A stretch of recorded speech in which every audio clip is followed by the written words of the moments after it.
أعوذ بالله من الشيطان الرجيم. بسم الله الرحمن الرحيم. Le neuvième verset dans Surat Al-Mulk. قالوا بلى قد جاءنا نذير فكذبنا وقلنا ما نزل الله من شيء إن أنتم إلا في ضلال كبير. Ils vont répondre, bien sûr, nous avons reçu l'avertissement, mais nous l'avons démenti. Et nous avons dit, Dieu ne t'a rien révélé. Tu es dans un grand égarement. قالوا بلى قد جاءنا نذير.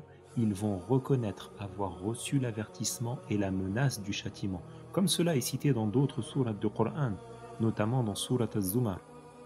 Parmi ce qui est rapporté des communautés précédentes, dans lesquelles des non-musulmans ont démenti le messager qui leur a été envoyé, il y a ce qui a eu lieu à l'époque du prophète Salih. Avant notre prophète Muhammad, il y avait une tribu arabe qui vivait à environ 300 km de Médine en direction du Cham. Cette tribu s'appelait la tribu de Thamoud.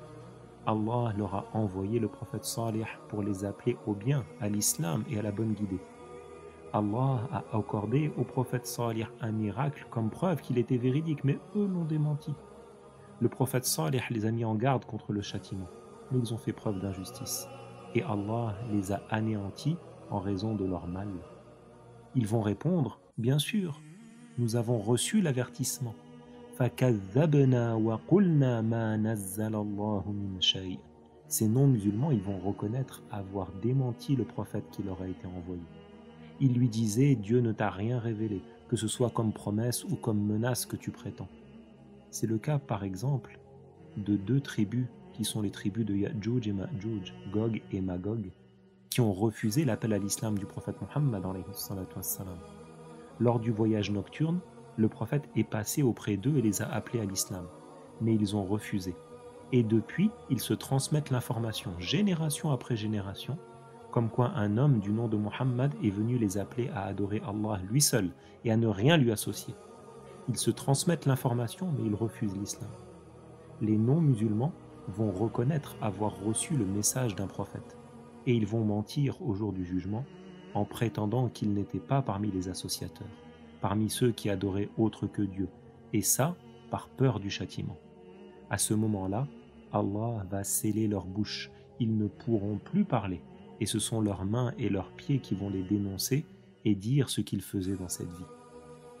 Ils vont répondre, bien sûr, nous avons reçu l'avertissement, mais nous l'avons démenti et nous avons dit, Dieu ne t'a rien révélé.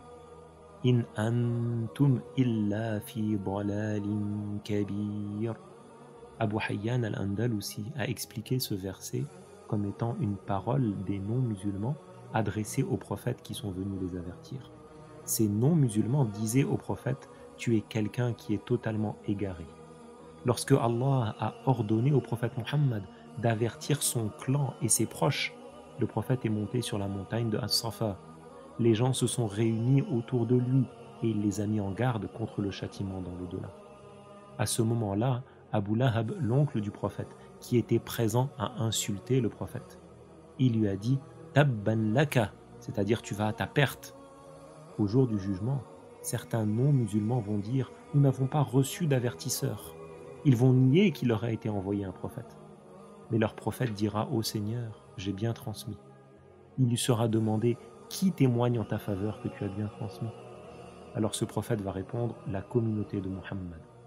La communauté de Muhammad va témoigner en faveur des prophètes qu'ils ont bien transmis le message. Car il n'y a pas un seul prophète que Dieu a envoyé sans qu'il ait accompli sa mission.